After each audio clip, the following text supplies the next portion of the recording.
Class 10th ICSC Board Exercise 3C.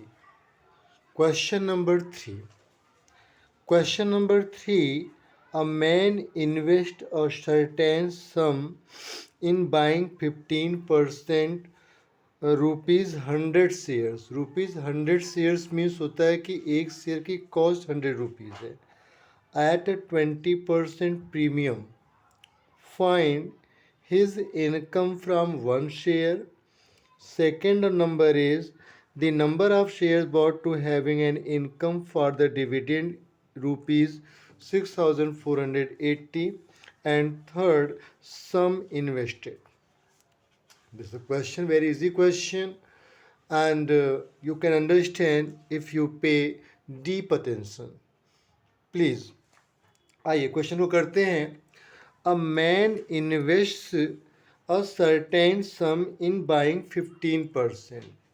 यहाँ पर आपसे अगर ये कहा जाए कि भाई टोटल इन्वेस्टमेंट क्या था, तो आप उसको लेट कर लेते हैं. कहते हैं सर हमें तो पता नहीं है. जो चीज़ पता नहीं होती है उसे हम क्या करते हैं, लेट कर देते हैं. Total investment is equal to rupees X कर लेते हैं. ठीक है, हमें ये भी गिवन है कि रेट क्या गिवन है, तो रेट पता है कि यहाँ पर 15% है. ओके, यहाँ पर फेस वैल्यू इसको आप नॉमिनल वैल्यू भी कहते हो. नॉमिनल वैल्यू, ठीक है, शॉर्ट फॉर्म में हम लोग इसे एनवी लिखते हैं. और ये हो जाएगा यहाँ पर रुपीज़ 100. वन शेयर की नॉमिनल वैल्यू कितनी दी है, 100 रुपीज़ दी है. और उसकी मार्केट वैल्यू क्या है, मार्केट वैल्यू देखो 100 पर 20 आप कर लो. 100 plus 20% of 100 multiply by 100 cancel, और रुपीज़ इसको प्लस करेंगे तो 120 जाएगा. क्लियर हो गया बेटा? इतनी तो बात आपको समझ में आ गई होगी. 120 रुपीज़. ठीक. इनकम फॉर वन शेयर, यहाँ पर ऐसे पूछा फर्स्ट में आपसे कि his income for one share, तो फर्स्ट पर आप आ जाएं और यहाँ पर नोट कर लें कि इनकम फॉर वन शेयर कितना जाएगा. Income for one share 100 rupees nominal value है. 15% आपको यहाँ पर दिया गया कि बाइंग 15%, तो यहाँ पर जाएगा अपॉन 100. 100 से 100 कैंसिल कर देंगे और ये हमें पता लग गया कि जो 15 रुपीज़ है वह वन शेयर पर क्या हो जाएगा, इनकम हो जाएगा. सेकेंड पर यहाँ पर जो सेकेंड पॉइंट है वो कहा जा रहा है कि the number of share bought to having an income from the dividend rupees 6480. Number of shares, यहाँ पर आप नोट करेंगे नंबर ऑफ शेयर्स व्हेन, ठीक है, अमाउंट ऑफ डिविडेंड कितना दिया हुआ है बेटा. अमाउंट ऑफ डिविडेंड हमें दिया हुआ है 6480 रुपीज़. तो क्या करेंगे, यहाँ पर इनकम फॉर वन शेयर्स इसको आप डिवाइड कर देंगे. 15 हो जाएगा. और कितना हो जाएगा number of shares, numbers of shares का आप डिवाइड करें तो 15 4 जा 60, 4 आ गया, 15 3 जा 45, यहाँ पर 3 बचा, 15 2 जा 432. जो नंबर ऑफ शेयर्स होगा वो कितना जाएगा, 432. कब होगा, जब हमें यहाँ पर इनकम फॉर वन शेयर होगा और हमें डिविडेंड गिवन होगा, तो हम डिविडेंड में वन शेयर के इनकम से डिवाइड कर देंगे. हमें यहाँ पे number of shares find out हो जाएगा. अब क्वेश्चन में यहाँ पर ये पूछा गया आपसे थर्ड पर कि सम इन्वेस्टेड, कितना सम इन्वेस्ट किया होगा. तब आप यहाँ पे नोट डाउन करेंगे थर्ड पॉइंट के लिए सम इन्वेस्टेड आपके पास नंबर ऑफ शेयर्स आ गया 432 और 1 शेयर की जो यहाँ पर आपको गिवन है कि 1 शेयर की जो नॉमिनल वैल्यू है वो 120 आया हुआ है, आप 120 से मल्टीप्लाई कर देंगे, 0 कर लीजिए और 12 2 जा 24 कैरी 2, 36 to 38 कैरी 3, 48 3 51। तो यहाँ पर जो आएगा वह ₹51,840 ये क्वेश्चन आएगा। इस तरह से आपने सम इन्वेस्टेड जो थर्ड ऑप्शन था और अपना फर्स्ट और सेकंड ऑप्शन आपने फाइंड आउट कर लिया। एक छोटा सा रिक्वेस्ट है आपसे कि आपके वीडियो स्क्रीन पर एक छोटा सा लाइक बटन है, प्लीज़ उसे प्रेस कर दीजिएगा और अपने फ्रेंड को सजेस्ट कीजिएगा कि वो भी चैनल को सब्सक्राइब करें। इस तरह से यूज़फुल वीडियोस हम आपके लिए लाते रहेंगे। आइए क्वेश्चन नंबर 4 करते हैं। क्वेश्चन नंबर 4 है बेटे, Gagan invested 80% of his saving in 10% ₹100 shares at 20 premium and the rest of his saving is 20% ₹50 shares at 20% discount। थोड़ा सा क्वेश्चन को आप बहुत अच्छे से पढ़ें कि गगन है 80% अपनी सेविंग का इन्वेस्ट करता है, 10% वह ₹100 वाले शेयर को और उस पर प्रीमियम लेता है 20% and the rest of his saving, और जो अपनी सेविंग का जो बचा होता है वो 20% खर्च करता है ₹50 वाले शेयर को लेने में, उस पर 20% का उसको डिस्काउंट भी मिलता है। If is income from these share, यदि इस शेयर से उसे इनकम मिली 5600 की, तो आपको कैलकुलेट करना है first his investment in share on the whole, पूरा उसने कितना इन्वेस्टमेंट किया शेयर पे, the number of shares of the first kind, जो ₹100 वाले शेयर उस पर कितना उसने किया हुआ है, दैट ही बॉट, कितने खरीदे, और percentage return on the share bought on the whole, और कितना पर उसको परसेंटेज वापस मिला या उसको जो कमीशन आदि मिला वो क्या मिला। आइए क्वेश्चन को करते हैं। पहले क्वेश्चन पर आपको देना है कि टोटल इनकम क्या है, टोटल इनकम, ठीक, कितना रुपीस है, 5600। आइए क्वेश्चन को जल्दी से करते हैं। लेट द टोटल इन्वेस्टमेंट, और यहाँ पे लेट कर लेते हैं, let total investment, total investment जो बेटा है वो ₹X आपने लेट कर दिया। आप यहाँ पे नोट डाउन करेंगे कितने परसेंट, 20% से अगर निकालते हैं यहाँ पर 80%, सॉरी गिवन हमारे क्वेश्चन में 80%, तो हम यहाँ क्या करेंगे, 80% of x is equal to 80/100 multiple by x0, 4 2 जा 8 2x एंड 2 4 जा 8 एंड 2 5 जा 4x/5, ठीक है ना, ये आ जाएगा।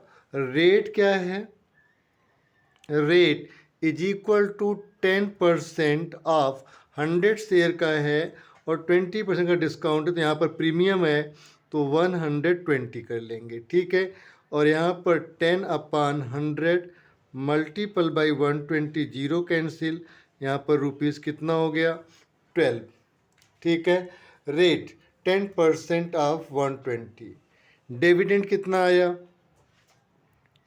डिविडेंड, ठीक है, is equal to 4x/5 multiple by कितना हो जाएगा, यहाँ पर 120 का शेयर है 10%, तो यहाँ पर हो जाएगा ₹12, ठीक है, क्योंकि भाई आपने इसको फाइंड आउट करके 12 निकाल दिया, तो यहाँ पर कितना ले आए आप, यहाँ पर आप ले आते हो, या मैं इसको इस फॉर्म में लिख दूँ कि 10/120, तो इसको हम क्रॉस करेंगे, यहाँ इसको कैलकुलेट करेंगे तो कितना हो जाएगा, 1/15x हो जाएगा। क्लियर हो गया। लेट इन्वेस्टमेंट x, और x में से 4x/5 आप माइनस कर देंगे तो यहाँ पर x/5 आपको मिल जाएगा। देन आपके पास यहाँ आता है कि rate of dividend discount, rate of dividend discount कितना जाएगा, 20% ऑफ रुपीज़ 50, रुपीज़ 50 वाले पर, तो यहाँ पर हो जाएगा शेयर एट 20%, शेयर एट 20%। तो डिविडेंड क्या आएगा यहाँ पर, डिविडेंड आएगा x/5 इंटू 20% है, और 80 के लिए इसको फ्रैक्शनल फॉर्मूला है, 2 1 जा 2 4 जा 8, x/ कितना हो गया, 20 हो गया। अब आपके पास यहाँ पर क्या रखना है, total dividend, total dividend is equal to total dividend x/15 plus x/20, इसका एलसीएम 60 हो जाएगा, 4x, 23 जा plus 3x is equal to 7x/60। अब देखिए अकॉर्डिंग टू क्वेश्चन जो यहाँ पर 7x/60 है उसकी वैल्यू 5600 के इक्वल है। Then x is equal to 5600 into 60/7, 800, 0 0, 2 and 1 3 0 हो जाएगा बेटा, और 8 6 जा 48, ये 4800 रुपीज़ क्या हो गई, एक्स की वैल्यू आ गई। एक्स क्या है, एक्स आपका है टोटल इन्वेस्टमेंट, आपने ये माना हुआ था तो वो आपने एक्स फाइंड आउट कर लिया। तो ये तो हो गया बेटा आपका his investment is share on the whole, ये फर्स्ट फाइंड आपने कर लिया इन्वेस्टमेंट, होल इन्वेस्टमेंट लिख देते हैं हम यहाँ पर, whole investment is equal to 48,000। आइए फर्स्ट तो आपने फाइंड आउट कर लिया इस तरह से, सेकेंड फर्स्ट को फाइंड आउट करने के लिए मुझे इतना सारा वर्क करना पड़ा। सेकेंड है number of shares, number of shares, बेटा यहाँ पर क्या करेंगे, हमारा जो टोटल इन्वेस्टमेंट है, टोटल इन्वेस्टमेंट अपान यहाँ पर नॉमिनल वैल्यू कितना हो जाएगा, यहाँ पर NV या MB कितना जाएगा, MB में मार्केट वैल्यू में आया 120, कितना आया 120, और उसके में मल्टीपल हम कर लेंगे 4/5 को। ठीक है, क्या करना चाहिए, यहाँ पर डिवाइड कर लें, कितना इन्वेस्टमेंट आया 4800 अपान 100,000, और मार्केट वैल्यू 120 है, इंटू 4/5 कर लें, 0 से 0 कैंसिल आउट हो गया, 12 4 जा 48, और ये हो गया 400, 5 से डिवाइड किया कितना हो गया 80 हो गया, और 84 जा 80 multiple by 4 is equal to 320। जो शेयर आपने परचेस किया है बेटा वो 320 शेयर आपने परचेस किया। अब क्वेश्चन हमारा बनता है थर्ड, थर्ड पर हमारे पास है percentage return on the whole share bought, percentage return on the whole share bought, whole share bought कितना आ जाएगा, यहाँ पर फॉर्मूला होगा total income, total income upon यहाँ पर आ जाएगा टोटल इन्वेस्टमेंट, टोटल इन्वेस्टमेंट। ठीक है, टोटल इन्वेस्टमेंट मल्टीपल बाई 100। अब टोटल इनकम क्या है, टोटल इनकम हमारे पास है 5600, हमारे क्वेश्चन में गिवन है, 48,000 आपने फाइंड आउट कर लिया, multiple by 100, 2 zeros cancel by this 2 0 and this one cancel by this, 560/48, 8 6 जा 48, 8 7 जा 60, 2 3 जा एंड ये हो गया 35। ठीक है, अब यहाँ पर क्या करेंगे, 35 को बेटा आप 3 से डिवाइड करोगे, परसेंट है ना ये परसेंट, 3 वन जा 3, 3 वन जा 3, 11 हो गया, 5 से 3 गया 2 आ गया, और 3 11 होल 2/3%, इसका जो होगा percentage on the whole sum whole share bought. ठीक है, जितने शेयर आपने यहाँ पर खरीदे हैं उस पर जो डिस्काउंट मिला है वो कितने का मिला, यहाँ पर 11 होल 2/3% का। मैं क्वेश्चन समझता हूँ कि आपके समझ में आ गया होगा स्टूडेंट। क्वेश्चन नंबर 3 और 4 थोड़ा सा पेचीदा क्वेश्चन था, क्योंकि क्वेश्चन में यहाँ पर बहुत कुछ इन्होंने हमें यहाँ पर घुमा फिरा करके दिया, बट आपने नहीं करना है। यहाँ पर अगर क्वेश्चन को बहुत ध्यान से पढ़े तो सीधा सीधा है कि जो 10% है वो 100 रुपीज़ के लिए, 20% जो प्रीमियम है वो 50% के लिए है, तो 50 शेयर्स के 50 रुपीज़ वाले शेयर्स के लिए है। बस इसी बात को क्लियर कर लें और हमारे जो टोटल इनकम हुआ 5600 हुआ। तो इस तरह से हम क्वेश्चन को बहुत अच्छे से सॉल्व करते हुए, फर्स्ट क्वेश्चन को सॉल्व करने के लिए, फर्स्ट पॉइंट को फाइंड आउट करने के लिए मुझे इतना वर्क करना पड़ा। ठीक है, क्योंकि बेटा बिना वर्क किए आप फर्स्ट को तो फाइंड आउट कर ही नहीं सकते। आपने फर्स्ट को फाइंड आउट कर लिया, अब देखिए सेकंड और थर्ड कितना इजी हो गया। तो उम्मीद करता हूँ क्वेश्चन आपको बहुत अच्छे से समझ में आ गया होगा। अपने फ्रेंड्स को ज़रूर शेयर कीजिएगा, प्लीज़ चैनल को ज़रूर सब्सक्राइब कीजिएगा। Thanks to watch.